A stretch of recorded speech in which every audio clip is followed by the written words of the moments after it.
जरा एक पल के लिए ये सोचिए कि इंसान की सबसे बड़ी अकेलापन क्या होती है। क्या वह तब होती है जब उसके आसपास कोई नहीं होता, या तब जब उसके आसपास लोग तो होते हैं लेकिन फिर भी वह भीतर से पूरी तरह अकेला महसूस करता है? हम में से ज्यादातर लोग अपने जीवन में कभी न कभी इस तरह की खामोशी महसूस करते हैं। बाहर से सब सामान्य दिखता है, बातचीत चलती रहती है, लोग मिलते रहते हैं, लेकिन भीतर कहीं एक खालीपन होता है जिसे शब्दों में समझाना मुश्किल होता है। यही गहरी और शांत भावना कोकोरो की आत्मा है।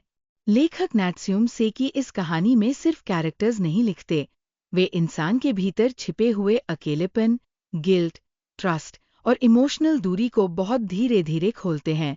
यह कोई ऐसी कहानी नहीं है जिसमें लगातार बड़े घटनाक्रम होते रहें। यह कहानी इंसान के मन के अंदर चलने वाली उन आवाज़ों की कहानी है जिन्हें हम अक्सर दुनिया से छिपाकर रखते हैं। कहानी एक युवा छात्र और एक रहस्यमयी व्यक्ति सेंजी के रिलेशनशिप के आसपास घूमती है। छात्र सेंजी की तरफ बिना किसी स्पष्ट कारण के आकर्षित होने लगता है। उसे सेंजी में एक गहराई दिखती है, एक ऐसा दर्द दिखता है जिसे वह पूरी तरह समझ नहीं पाता, लेकिन महसूस जरूर करता है।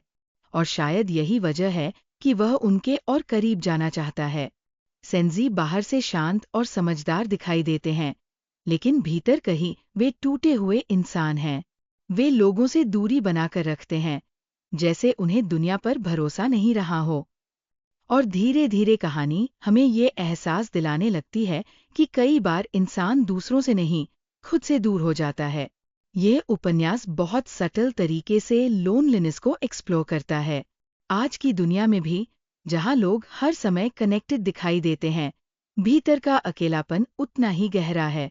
हम अक्सर अपनी असली फीलिंग्स छिपाकर जीते हैं, क्योंकि हमें डर होता है कि अगर लोग हमें सच में समझ गए तो शायद वे हमें स्वीकार नहीं करेंगे। सेंजी भी कुछ ऐसा ही करते हैं। वे लोगों के बीच रहते हुए भी इमोशनल दूरी बनाए रखते हैं। यहाँ एक बहुत गहरी बात सामने आती है। इंसान सिर्फ दूसरों के कारण अकेला नहीं होता, कई बार वह अपने गिल्ट के कारण अकेला हो जाता है। जब कोई पुरानी गलती, कोई अधूरा पछतावा या कोई टूटा हुआ विश्वास दिल में दबा रह जाता है, तो वह धीरे धीरे इंसान को भीतर से अलग कर देता है। वह बाहर सामान्य दिखता है, लेकिन भीतर शांति खो देता है। कहानी हमें ये भी दिखाती है कि ट्रस्ट कितना फ्रेजाइल होता है।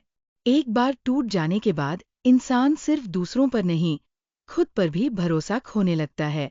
और जब सेल्फ ट्रस्ट चला जाता है, तब इंसान दुनिया से इमोशनली कटने लगता है। सेंजी का कैरेक्टर इसी दर्द को बहुत शांत तरीके से कैरी करता है। कोकोरो का सबसे पावरफुल हिस्सा ये है कि ये कहानी आंसर्स देने की जल्दी नहीं करती। ये धीरे धीरे आपको कैरेक्टर्स के भीतर ले जाती है। जैसे आप उनकी चुप्पियों को सुनने लगते हैं, उनके डर को महसूस करने लगते हैं। और यही वजह है कि ये कहानी पढ़ने के बाद खत्म नहीं होती, बल्कि लंबे समय तक आपके भीतर चलती रहती है। यह उपन्यास फ्रेंडशिप और ह्यूमन कनेक्शन की कॉम्प्लेक्सिटी को भी बहुत खूबसूरती से दिखाता है। कई बार हम लोगों के करीब होते हुए भी उन्हें पूरी तरह नहीं समझ पाते, और कई बार लोग अपने सबसे बड़े दर्द को सबसे गहरी चुप्पी के पीछे छिपा लेते हैं। एक और बहुत पावरफुल बात इस कहानी में दिखाई देती है, समय का बदलना। जापान उस समय मॉडर्निटी की तरफ बढ़ रहा था, पुरानी वैल्यूज बदल रही थीं, और लोगों के भीतर भी कंफ्यूजन बढ़ रहा था। सेंजी का लोनलीनेस सिर्फ पर्सनल नहीं है, वह उस बदलती हुई दुनिया का भी लोनलीनेस है, जहां इंसान धीरे धीरे अपने इमोशनल रूट से कटता जा रहा है। धीरे धीरे ये कहानी हमें ये एहसास दिलाने लगती है कि हर इंसान अपने भीतर एक ऐसी कहानी लेकर चलता है जिसे दुनिया पूरी तरह कभी नहीं जान पाती। हम सबके भीतर कुछ ऐसी चुप्पियां होती है जिन्हें सिर्फ हम महसूस कर सकते हैं। हम बात करेंगे सेंजी के गिल्ट का सच, लोनलीनेस और ह्यूमन कनेक्शन की डीपर मीनिंग, और कैसे कोकोरो इंसान के मन की सबसे छिपी हुई भावनाओं को सामने लाता है। अब जरा उस हिस्से पर आते हैं जहां ये कहानी सिर्फ लोनलीनेस की कहानी नहीं रह जाती, बल्कि इंसान के भीतर छिपे गिल्ट, रिग्रेट और इमोशनल ट्रूथ की कहानी बन जाती है।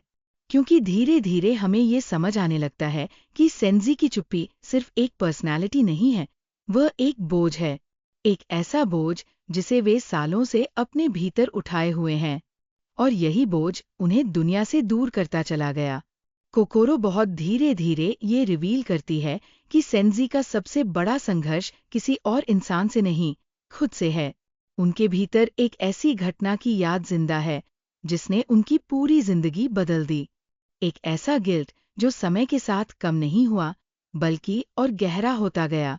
यही वजह है कि वे लोगों के करीब आने से डरते हैं, क्योंकि जब इंसान खुद को माफ नहीं कर पाता तब वह दूसरों के प्यार और ट्रस्ट को भी पूरी तरह एक्सेप्ट नहीं कर पाता। लेखक नात्सुम सेकी यहाँ एक बहुत गहरी साइकोलॉजिकल सच्चाई दिखाते हैं। कई बार इंसान की सबसे बड़ी सजा बाहर से नहीं आती, भीतर से आती है। जब कोई गलती, कोई बिट्रेल या कोई अधूरा पछतावा दिल में बैठ जाता है, तब इंसान धीरे धीरे खुद से दूर होने लगता है। बाहर से वो सामान्य दिख सकता है, लेकिन भीतर उसकी शांति टूट चुकी होती है। सेंजी का गिल्ट उनके पुराने दोस्त के से जुड़ा हुआ है। दोनों के बीच फ्रेंडशिप थी, ट्रस्ट था, लेकिन फिर इमोशंस, जेलसी और अनस्पोकन फीलिंग्स ने उस रिश्ते को धीरे धीरे बदल दिया। कहानी ये दिखाती है कि इंसान के भीतर की छोटी छोटी कमजोरियां भी कभी कभी बहुत बड़े परिणाम पैदा कर देती है। और सबसे पेनफुल बात ये होती है कि कई बार हम अपनी गलतियों को बहुत देर बाद समझते हैं, जब उन्हें बदलना संभव नहीं रह जाता। यहाँ कोकोरो एक बहुत अनकंफर्टेबल लेकिन सच्ची बात कहती है। इंसान हमेशा पूरी तरह अच्छा या पूरी तरह बुरा नहीं होता। हमारे भीतर अच्छाई भी होती है, सेल्फिशनेस भी, प्यार भी और इनसिक्योरिटी भी। और कई बार यही इनर कॉन्फ्लिक्ट हमें तोड़ देता है। सेंजी खुद को बुरा इंसान नहीं मानते, लेकिन वे अपने एक फैसले का बोझ पूरी जिंदगी उठाते रहते हैं। यह उपन्यास लोनलीनेस को सिर्फ फिजिकल अकेलेपन की तरह नहीं दिखाता, ये इमोशनल लोनलीनेस की बात करता है। वह लोनलीनेस जहां इंसान लोगों के बीच रहकर भी कनेक्टेड महसूस नहीं करता। सेंजी के आसपास लोग हैं, लेकिन वे भीतर से डिस्कनेक्टेड हैं, क्योंकि उनका गिल्ट उन्हें इमोशनली बंद कर चुका है। एक और बहुत पावरफुल चीज इस कहानी में दिखाई देती है, साइलेंस। कई बार इंसान जो नहीं बोलता, वही उसके बारे में सबसे ज्यादा सच बताता है। सेंजी की चुप्पियां, उनका डिस्टेंस, उनका रिजर्व्ड बिहेवियर, ये सब उनके भीतर के दर्द की आवाज है। और यही वजह है कि ये कहानी लाउड नहीं लगती, लेकिन बहुत डीपली महसूस होती है।